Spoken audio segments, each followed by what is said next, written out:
Hello बच्चों, आप लोग कैसे हैं? मैं विश्वास करता हूँ आप लोग सब ठीक होंगे। मैं परमेश्वर का धन्यवाद देता हूँ कि प्रभु ने एक बार फिर हम प्रत्येक को अपनी उपस्थिति में आने का एक मौका दिया, संडे स्कूल में इकट्ठा होने का एक मौका दिया। आइए हम प्रार्थना करते हैं, प्रार्थना करके हम लोग शुरू करते हैं। आप सब हाथ जोड़े, हम प्रार्थना करते हैं। स्वर्गीय पिता प्रभु जी, हम आपको धन्यवाद देते हैं पिता, अभी तक आपने संभाला परमेश्वर। आपका वचन जब हम सीखने के लिए जा रहे हैं प्रभु, आपसे विनती प्रार्थना करते हैं पिता, अपने वचन को हम एक एक को खोल कर दें प्रभु, समझने के लिए आप कृपा दें। आए कि सारी बात में आप अगुवाई करें, हमारी सारा आदर महिमा केवल हम आपको देते हैं। प्रार्थना प्रभु यीशु मसीह के नाम से मांगते हैं, आमीन। बच्चों, आपको याद है पिछला हमने क्या देखा था? बालक यीशु मंदिर में जब गए थे, उस घटना को हमने देखा। जब वो 40 दिन के थे, उस समय अर्पण के लिए गए थे। उसके बाद अगले बार जब वो गए थे मंदिर में, जब वो 12 वर्ष के थे, हमने दोनों घटनाओं को उसमें हमने देखा।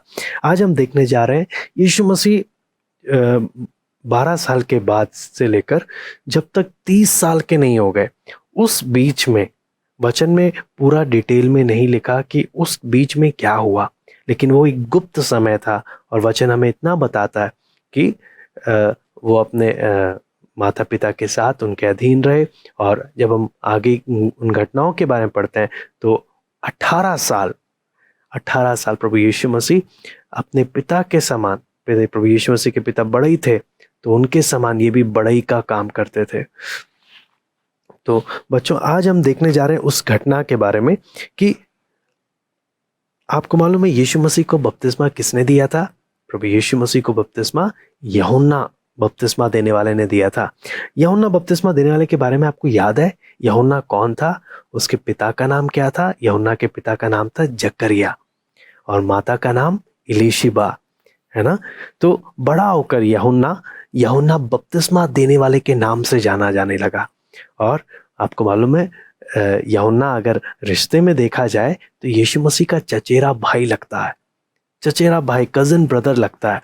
तो लेकिन यूहन्ना और यीशु कभी स्टार्टिंग में हम कहीं नहीं पढ़ते कि वो मिले, लेकिन यूहन्ना को जिस बुलाहट के साथ परमेश्वर ने चुना था तो वो कार्य के लिए यूहन्ना मरुभूमि में, रेगिस्तान वाली जगह में यूहन्ना मन फिराव का बपतिस्मा का प्रचार करने लगा। मन फिराव यानी अपने अपने पापों से मुड़कर, अपने बाकी सारी बातों को छोड़कर परमेश्वर की ओर मुड़ने के लिए, पापों से मन फिराने के लिए उस बात का प्रचार करते हुए यूहन्ना बपतिस्मा दिया करता था। तो यीशु भी जब बड़ा हुआ, यीशु भी जब 30 साल का हो गया, तो यूहन्ना सिर्फ यीशु मसीह से 6 महीने बड़ा था। तो वो भी 30 साल का ही था, वो भी 30 साल 6 महीने का था। तो जब वो यीशु मसीह जब 30 साल के हुए, वो गलील से यरदन की ओर जब गए तो यूहन्ना के पास प्रभु यीशु मसीह भी बपतिस्मा लेने को आए। तो आपके मन में सवाल आएगा, यीशु मसीह ने तो कोई पाप नहीं किया, फिर यीशु मसीह क्यों बपतिस्मा लेने के लिए जा रहे हैं? तो ये बात यूहन्ना को भी हैरान हुआ। यूहन्ना ने जब पहचाना कि ये तो परमेश्वर का पुत्र है, तो यूहन्ना ने क्या बोला? हे प्रभु, मुझे तो तुझसे बपतिस्मा लेने की आवश्यकता है और आप मेरे पास आए हैं लेने के लिए। तो यीशु ने, आपको मालूम है यीशु ने क्या जवाब दिया? अब तो ऐसा ही होने दे, क्योंकि हमें इसी रीति से सारी धार्मिकता को पूरा करना है। कहने का मतलब क्या है? यीशु मसीह परमेश्वर होने पर भी पूरा मनुष्य होने के नाते यीशु ने कहा, परमेश्वर ने बोला है मन फिराने, परमेश्वर ने बोला आज्ञा मानने के लिए, उस आज्ञा का पालन करने के लिए प्रभु यीशु मसीह ने क्या किया? बपतिस्मा लिया। और आगे जब हम देखते हैं यूहन्ना से यीशु मसीह ने जब बपतिस्मा लिया, बपतिस्मा लेने के बाद आपको मालूम है जब यीशु पानी में से बाहर आया, बपतिस्मा क्या चीज़ है? पानी में पूरा डुबकी लगाता है, डुबकी लगाकर फिर जब बाहर आते हैं, तो जैसे ही प्रभु यीशु मसीह यूहन्ना के हाथ बपतिस्मा लेकर जैसे ही बाहर आया, आपको मालूम है आकाश खुल गया और एक परमेश्वर का आत्मा, आपको मालूम है कबूतर के नाई प्रभु यीशु मसीह के ऊपर उतरा। और उतरने के बाद आपको मालूम है क्या हुआ? आकाशवाणी हुई। और आकाशवाणी में क्या? आकाशवाणी यानी आसमान से आवाज आने लगी। और आवाज क्या आने लगी?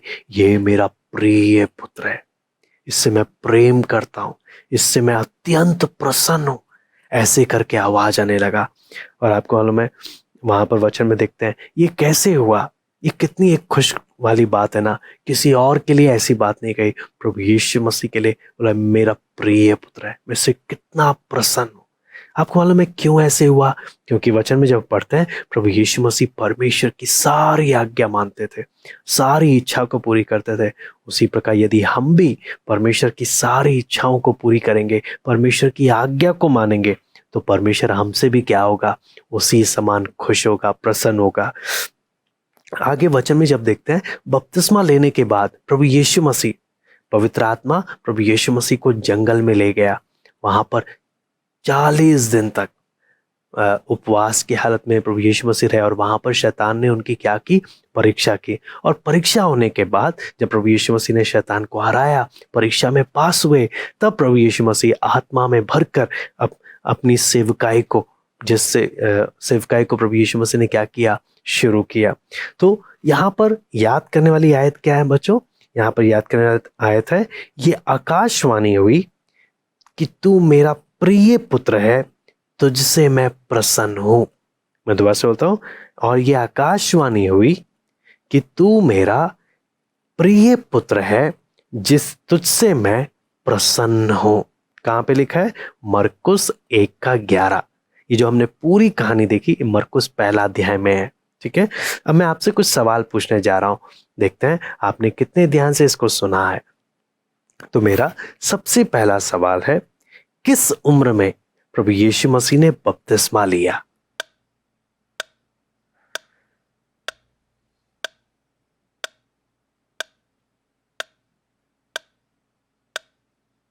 वेरी गुड, 30 वर्ष की उम्र में, है ना। दूसरा सवाल, यीशु का बपतिस्मा कहां हुआ था? उस जगह का नाम आपको बताना है। ठीक है,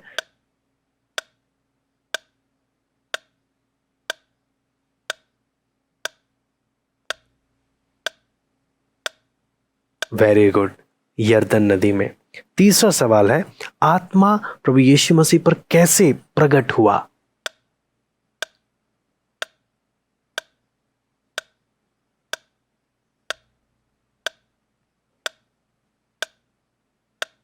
वेरी गुड, कबूतर की नाई, है ना।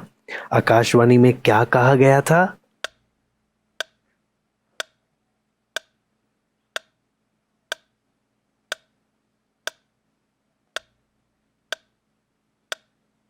क्या कहा गया था? वेरी गुड, ये मेरा प्रिय पुत्र है, जिससे मैं प्रेम करता हूं, जिससे मैं अत्यंत प्रसन्न हूं, है ना। अपने बपतिस्मा के पश्चात प्रभु यीशु मसीह कहां गए? आखिरी सवाल।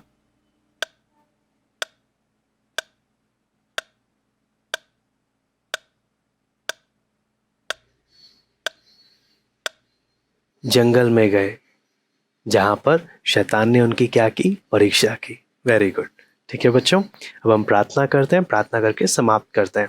उम्मीद करता हूँ आप लोग को ये कहानी अच्छे से समझ में आए। कोई भी बात अगर आपको नहीं समझ में आती है, कोई करेक्शन है, कोई सजेशन है, आप ज़रूर हमें कमेंट बॉक्स में बता सकते हैं। ठीक है, अब प्रार्थना करने जा रहे हैं। आप हाथ जोड़ें और मेरे पीछे पीछे बोलिएगा, प्यारे परमेश्वर, आपकी आवाज़ को सुनने और आपकी आज्ञाओं का पालन करने में हमारी सहायता करें, ताकि हम आपको प्रसन्न कर के योग्य हो सके। ये प्रार्थना हम प्रभु यीशु मसीह के नाम से मांगते हैं, आमीन। ओके बच्चों, बाय, फिर मिलते हैं।